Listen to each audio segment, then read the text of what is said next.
Você encontrou?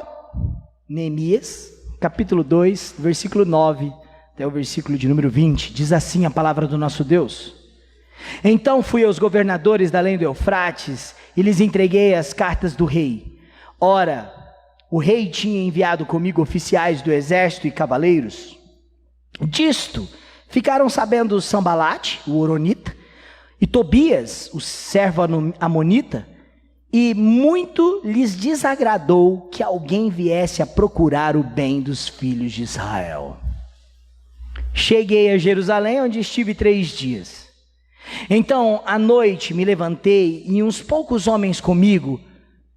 Não declarei a ninguém o que o meu Deus me pusera no coração para eu fazer em Jerusalém. Não havia comigo animal algum, senão o que eu montava. De noite, saí pela porta do vale para o lado da fonte do dragão e para a porta do monturo e contemplei os muros de Jerusalém, que estavam assolados, cujas portas tinham sido consumidas pelo fogo. Passei a porta da fonte e ao açude do rei, mas não havia lugar por onde passasse o animal que eu montava. Subi à noite pelo ribeiro e contemplei ainda os muros. Voltei, entrei pela porta do vale e tornei para casa. Não sabiam os magistrados onde eu fora e nem o que fazia, pois até aqui não havia eu declarado coisa alguma, nem aos judeus, nem aos sacerdotes, nem aos nobres, nem aos magistrados, nem aos mais que faziam a obra. Então lhes disse: estáis vendo a miséria em que estamos? Jerusalém assolada e as suas portas queimadas? Vinde, pois, reedifiquemos os muros de Jerusalém e deixemos de ser opróbrio. E lhes declarei como a boa mão do meu Deus estivera comigo, e também as palavras que o rei me falara. Então disseram: disponhamo-nos e edifiquemos. E fortaleceram as mãos para a boa obra.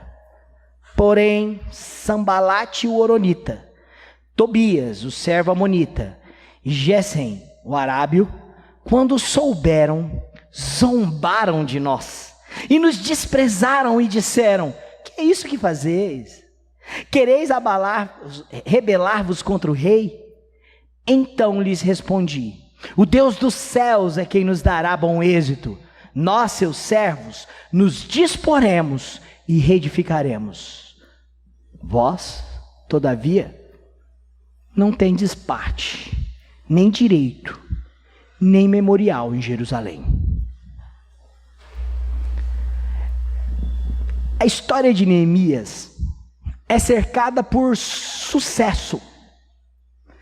Nós vimos desde o começo que Neemias é um homem bem-sucedido, um homem piedoso que busca a Deus e que pede a Deus oportunidades para que ele aproveite e possa ser usado por Deus no processo de restauração da vida do povo de Deus. Mas se você ler sem prestar muita atenção, você vai achar que tudo era um mar de rosas. Você vai achar que, porque Neemias era bem sucedido, era sábio, agia com prudência, aproveitava oportunidades, era um homem piedoso que planejava as coisas do Senhor, você pode achar que isso exclui desafios, obstáculos e oposições. Este não é o ensino das Escrituras sobre aqueles que fazem a vontade de Deus. A Bíblia ensina que aqueles que buscam a Deus, que fazem a vontade de Deus e que querem viver piedosamente, passarão por grandes dificuldades, por tribulações e provações.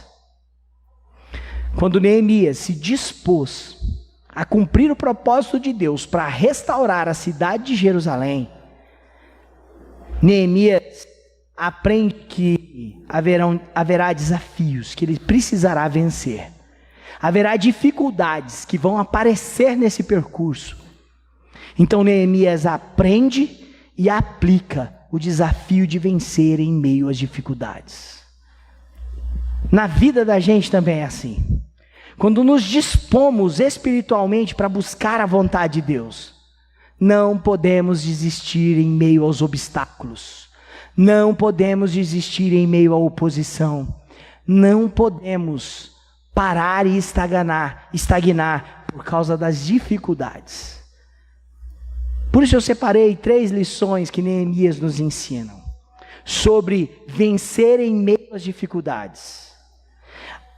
A primeira lição, a primeira delas é: saiba enfrentar oposição.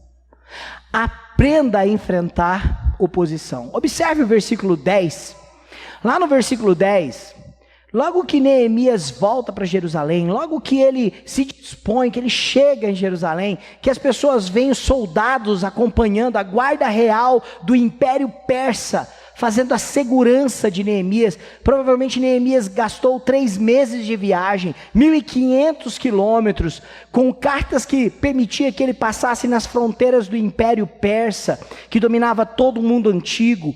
Ele chega com madeira, provavelmente as madeiras já estão acompanhando, ou há uma comitiva atrás, trazendo parte do madeiramento que será usado para a reconstrução do muro da cidade, das portas da cidade, das portas do templo, da casa de Neemias. Então os inimigos aparecem, não é isso?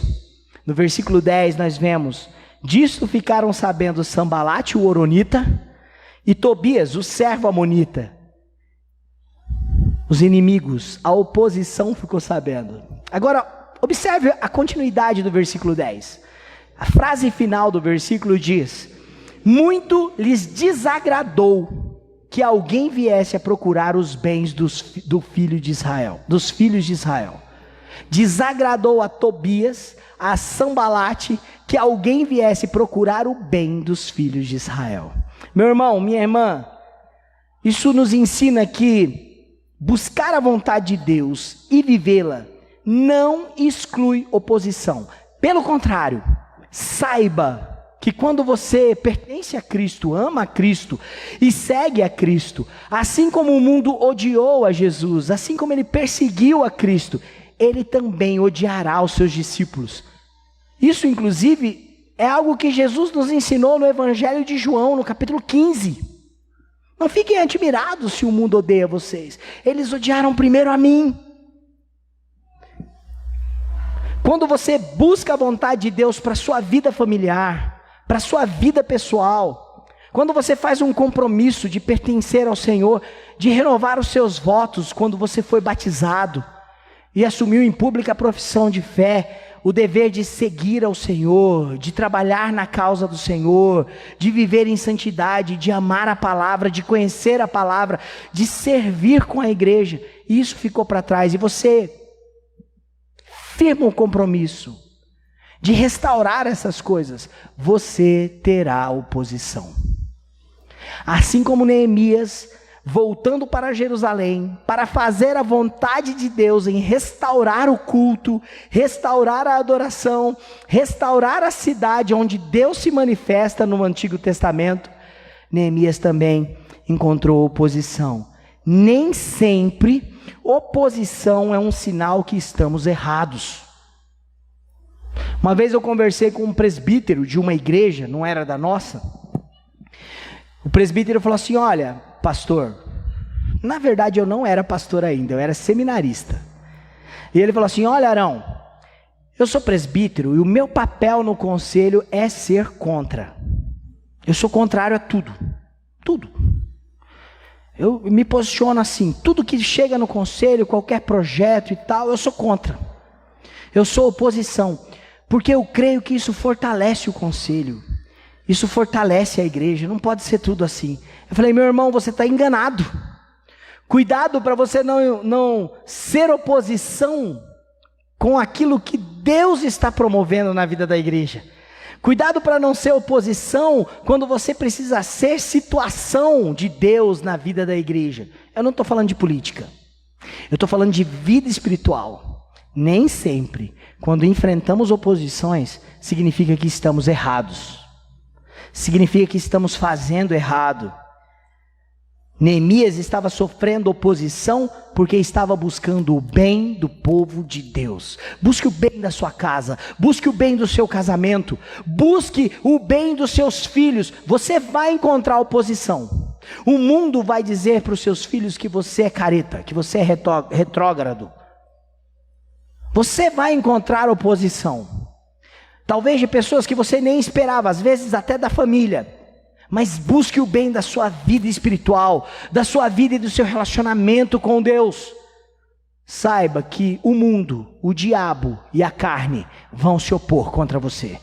Vão se opor contra estes propósitos. Neemias experimentou isso. Agora, eu quero falar um pouco sobre os opositores, porque eu quero construir a ideia de enfrentar esta oposição e o texto constrói. Na verdade, quem constrói isso é o texto bíblico, a narrativa. Porque a Bíblia deixa claro aqui na descrição dos opositores, neste mesmo capítulo, que estes homens, eles tinham uma procedência de povos. Eles vão falar de Sambalate, o horonita. O servo de Sambalate, que era Tobias, era moabita. Percebe que faz menção da nacionalidade desse povo? Sambalate era o governador de Samaria. Estes homens tinham autoridade naquela terra. Eles cercavam Jerusalém e eles não estavam lá à toa. Eles foram colocados pelo próprio rei persa. Eles eram servos de Artaxerxes. Eles respondiam ao império, mas eles exerciam domínio, autoridade naquela região. Sambalate como o governador de Samaria e Tobias como um magistrado. Tobias era um tipo de oficial importante. E é interessante que no verso 19, quando eles forem citados novamente como oposição à boa obra do Senhor, ao bem que o Senhor ia fazer ao povo de Israel, quando eles são citados, é citado do mesmo jeito. Sambalate, o horonita, lá no versículo 19. Tobias, o moabita. Só que aí já tem mais um cara. Tem Gessem, o arábico. Provavelmente um príncipe árabe. E olha que interessante, há uma associação para se opor à vontade de Deus. Existe uma associação entre homens perversos para cercarem por todos os lados, Sambalate ao norte, Samaria, ao centro e ao sul, a Arábia, Gessem. Neemias estava cercado por oposição.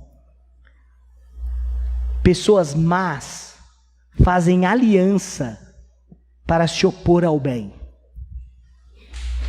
O maligno faz aliança para se opor à igreja, ao povo de Deus. Olha, eu preciso lembrar você o que aconteceu com o nosso Senhor Jesus. Havia partidos religiosos na época de Jesus, que eram muito diferentes.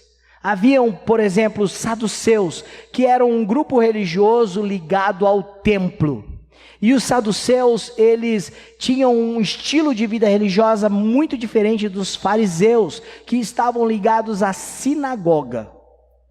Os fariseus muito mais ao povo, os saduceus muito mais ao templo e a Herodes, com crenças diferentes. Os saduceus, por exemplo, não acreditavam na ressurreição, na vida eterna. Os fariseus, legalistas, moralistas, e até acreditavam que o ensino deles e a interpretação deles da lei descredibilizava o que acontecia no templo, porque aquilo estava contaminado. Eles se odiavam. Os saduceus e os fariseus eram inimigos. Mas se você lê os evangelhos, e eu quero citar aqui, Evangelho de Mateus, capítulo 21, de 45 a 46, os fariseus e os saduceus se uniram para prender Jesus, para matá-lo. Lembre-se, se você busca a vontade de Deus, você está em guerra contra o pecado, contra aqueles que caminham neste século ao contrário de Deus. O mundo não é uma subcultura, o mundo é uma contracultura, o evangelho é uma contracultura. Estamos na contramão deste mundo. O mundo nos odeia, porque somos de Cristo, porque vivenciamos a palavra de Cristo, porque buscamos restauração. Quando eu falo ao mundo, irmãos, não estou me referindo a planeta, a pessoas, eu estou me referindo a um sistema contrário à vontade de Deus. Por isso, eu quero que você olhe, observe agora no texto, a maneira com que Sanbalate, Tobias e Gésem farão oposição ao povo de Israel. Existe uma forte menção aqui de como eles fizeram oposição. Primeiro, eles não se agradaram que alguém tivesse buscado bens, há um descontentamento da parte deles. Mas no versículo 19, você vai perceber que Sanbalate o Horonita, Tobias o servo amonita e Gésem o arábio, quando souberam, zombaram de nós e nos desprezaram e disseram: que é isso que fazeis? Quereis rebelar-vos contra o rei? Olha só, irmãos, eles apresentam aqui um tipo de oposição com intimidação e ameaça. Eles intimidam Neemias e ameaçam Neemias. De que maneiras eles intimidam? Eles zombam e desprezam. Você vai perceber na leitura do livro de Neemias, que lá na frente, eles vão dizer assim: esse muro que vocês estão construindo aí, se passar uma raposa em cima, ele cai. Muito, muito fraco. Eles zombam de Neemias, eles zombam do projeto, eles desprezam. Há uma ridicularização sendo feita diante dos propósitos de restauração. Há um desencorajamento, há desprezo. Acredite, a principal forma de oposição com intimidação e ameaça é fazer com que o propósito de Deus na sua vida seja ridicularizado, seja intimidado. Uma outra forma é que eles questionavam e ameaçavam. O versículo ainda diz que quando eles souberam, zombaram de nós, nos desprezaram e disseram: que é isso que fazeis? A pergunta não é por curiosidade, a pergunta é por acusação. É o tipo de pergunta que a gente faz quando a gente está indignado que alguém está fazendo algo errado. Esses dias eu dei uma mancada no trânsito. Estava dirigindo e, sem querer, eu virei numa rua sem dar a seta. Acho que aqui em Paranavaí eu não sou o único que faz isso. Não é o certo, é errado. Eu dei uma distraída, entrei na rua, não dei a seta. E tinha um cara de moto. E ele veio de moto, passou do meu lado e falou: olha o que você está fazendo, você viu o que você está fazendo? Era uma pergunta, né? Mas a pergunta dele mostrava indignação com o meu erro. Eles estão fazendo isso, eles estão acusando Neemias: vocês estão errados, olha o que vocês estão fazendo. Essa pergunta é uma acusação contra Neemias. Diferente do meu caso, que eu cometi um erro, errei, não dei a seta e podia ter causado um acidente, graças a Deus não ocorreu. Neemias não estava errado. Então era uma acusação falsa. E essa acusação tinha o propósito de intimidar e de ameaçar, porque depois eles fazem uma afirmação: vocês quereis rebelar-vos contra o rei? É uma pergunta, mas com tom de afirmação. O que vocês estão fazendo é rebeldia. Vocês estão se rebelando contra o império. Oposição que intimida e ameaça é uma oposição que ridiculariza, que acusa e que causa injúria, descredibiliza. É esse tipo de oposição que Neemias está enfrentando. Nós também podemos enfrentar situações como essas. Diante da nossa vida espiritual, diante dos desafios da igreja, nós estamos orando para a eleição de diáconos. alguns irmãos se dispuseram o seu nome. E alguns irmãos já sofreram oposições de ridicularização. Fulano de tal quer ser diácono. Agora pronto. Observem que pessoas que se dispõem a servir ao Senhor, elas estão correndo o risco de sofrer oposição. Uma oposição que intimida, que ameaça, que ridiculariza, que despreza, que acusa com injúria. Mas eu quero falar para os irmãos sobre a reação que Neemias teve. Porque a oposição não é o centro do texto. Ela está à margem. Observe que nós lemos no começo da perícope, o versículo 10 falando da oposição. E no final, no versículo 19, voltando e retornando a mencionar a forma da oposição. Os mesmos opositores. No centro e na conclusão dessa perícope está a reação de Neemias. A minha proposta para tratarmos ao olhar este texto é que precisamos vencer desafios em meio às dificuldades. Vencer para restaurar nossa vida espiritual. Eu quero convidar você para olhar a reação de Neemias. Olha, tem dois aspectos da reação que Neemias teve. O primeiro deles, o aspecto da natureza espiritual. Olha, estão com a Bíblia aberta? Os caras fizeram toda essa oposição, ridicularizaram, desprezaram, acusaram, descredibilizaram, provocaram um tipo de injúria. Vocês estão se rebelando contra o rei. E aí então Neemias vai responder. Ele responde com uma natureza espiritual. Como ele vence a oposição diante de uma reação espiritual. Observe no versículo 20 a resposta de Neemias. No versículo 20 ele diz: então lhes respondi, o Deus dos céus é quem nos dará bom êxito. O Deus dos céus é quem nos dará bom êxito. Irmãos, Neemias não se defendeu. Não, a gente não está aqui para se insurgir contra o rei. Ele não ficou, olha, eu tenho cartas. Ele mostrou cartas para quem precisava mostrar. Durante a viagem e para conseguir a madeira, ele não precisou se justificar. Ele falou de Deus. Ele falou que é a boa mão de Deus, que Deus dará bom êxito. Nós confiamos no Senhor diante dos desafios que nós temos, diante dos problemas que nós temos, diante das dificuldades que nós temos. O Senhor nos dará bom êxito. O Deus dos céus nos dará bom êxito. Meu irmão e minha irmã, não deixe de responder à oposição que se levanta contra a sua vida espiritual, contra a vida espiritual da igreja, senão pela natureza espiritual desta resposta, desta reação.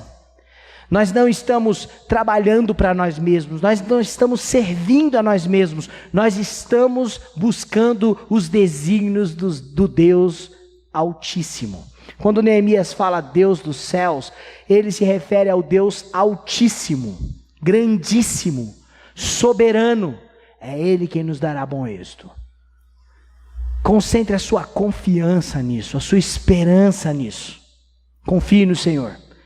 Confie no Senhor. Para vencer a oposição covarde, confie no Senhor. A segunda característica, antes de ir para a segunda, eu separei um texto que eu quero ler com vocês, lá do Novo Testamento. O apóstolo Paulo estava pregando o evangelho e ele teve muita oposição. Ele sofreu muito em Filipos. E observe o que ele vai falar deste período em que ele pregou o evangelho em Filipe.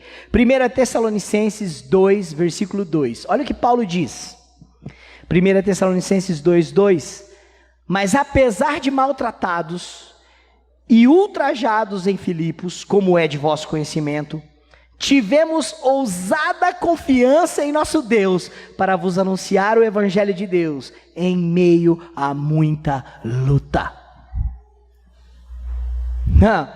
Nós fomos maltratados, ultrajados, mas eles tiveram ousada confiança em Deus.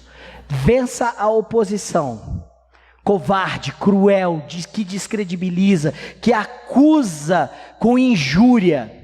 Vença essa oposição na natureza espiritual do Evangelho. Confie no Deus que você teme, no Deus das Escrituras. Obedeça a eles. Foi isso que Paulo fez.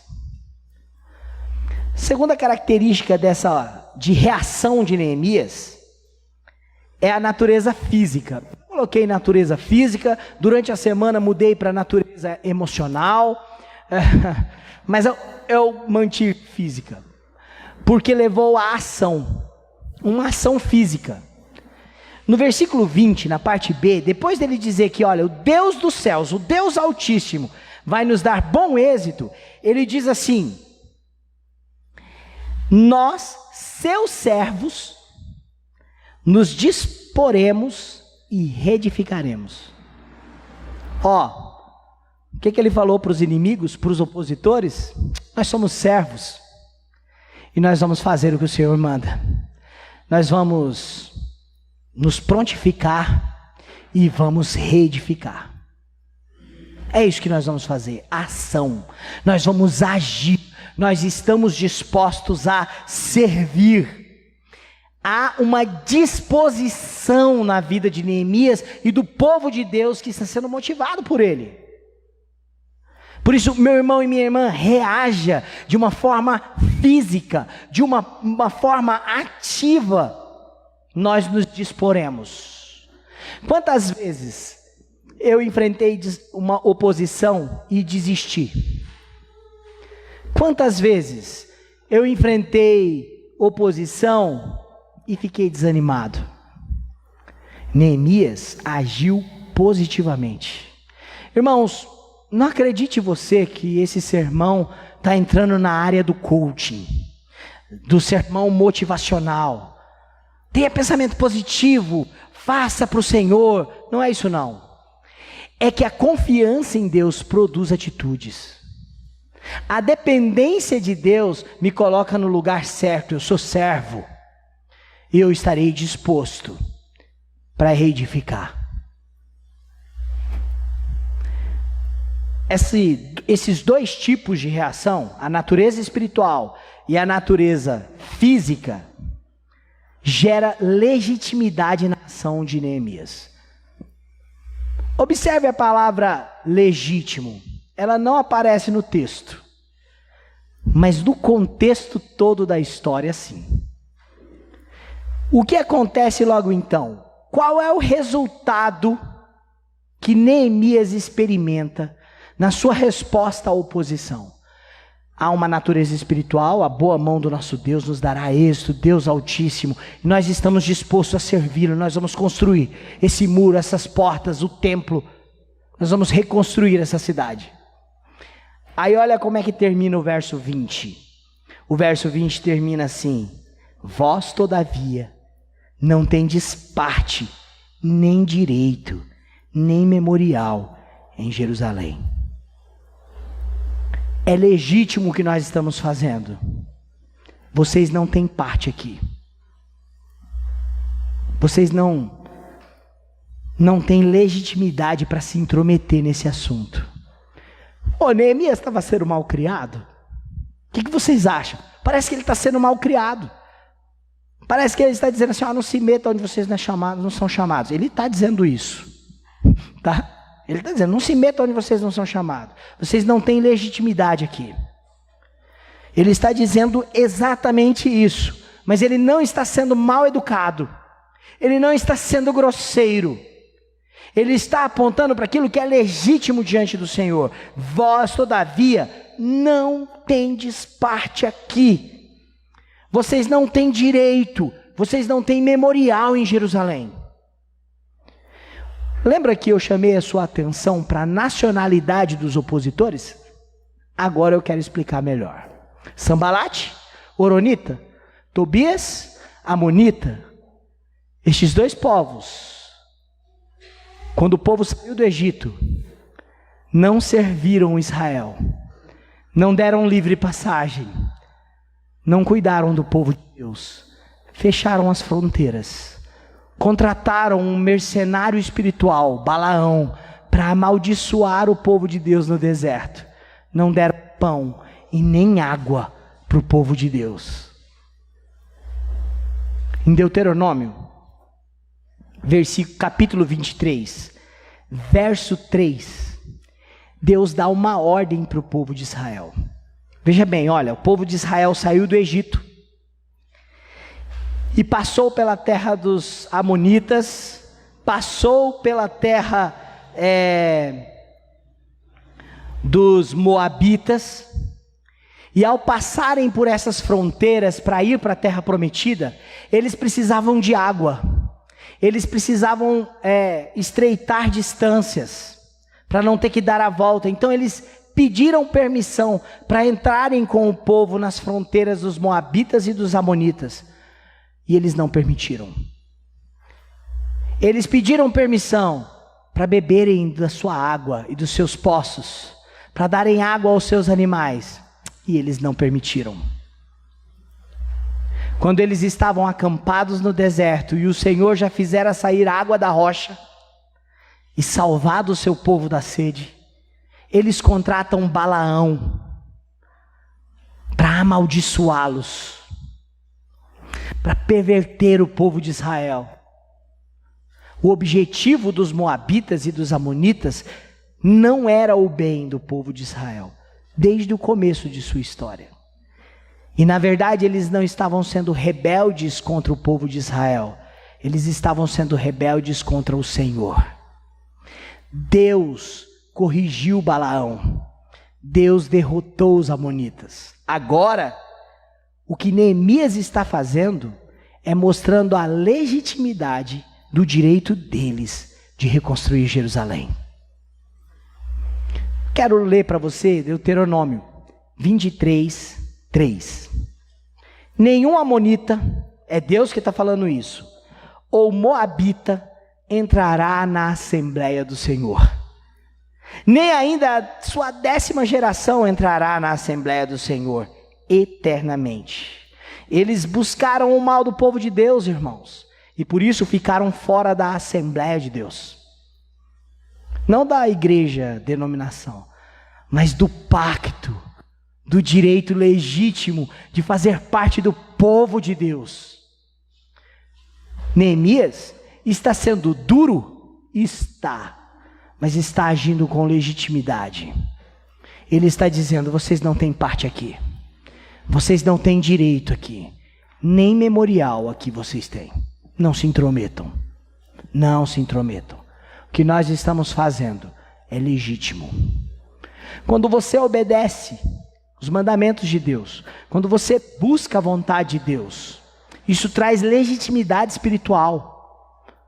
Quando você renuncia ao pecado, quando você passa a ter uma prática de busca na palavra, de oração, de serviço comunitário, do bem do povo de Deus, da edificação da igreja, quando você não apenas está envolvido religiosamente, institucionalmente, mas quando o seu envolvimento é porque você teve uma transformação por Cristo, de regeneração e de salvação, e você vive obedecendo esses princípios, saiba, a legitimidade espiritual garantida na cruz de Cristo, porque aquilo que Cristo conquistou para nós na cruz é legítimo para o povo de Israel.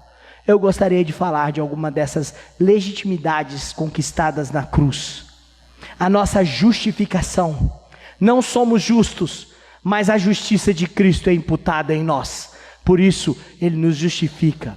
A nossa reconciliação. Éramos inimigos de Deus, mas Ele nos fez amigos do Senhor. A nossa regeneração. Estávamos perdidos, mas nascemos de novo. E agora em Cristo, as coisas antigas passaram e vivemos em novidade de vida. A perseverança na fé. Porque embora sejamos falhos, embora sejamos limitados, É legítimo o que as Escrituras diz, que em Cristo podemos ter certeza da vida eterna, que em Cristo podemos ter certeza da obra da salvação e da perseverança dos santos, porque Cristo age em nós, nos garantindo isso. Meu irmão e minha irmã, não permita que a oposição da vida espiritual da sua casa, da sua família, do seu coração, faça com que você esqueça aquilo que é legítimo e que foi legitimado na cruz de Cristo por nós. Eu ponho a minha fé nele, eu espero nele, e eu convido você a fazer o mesmo. Ei pessoal, quer continuar assistindo os nossos vídeos? Clique aqui e você vai ter acesso em outros vídeos. Mas também se inscreva no nosso canal, tá bom? Acione o sininho e compartilhe com outras pessoas.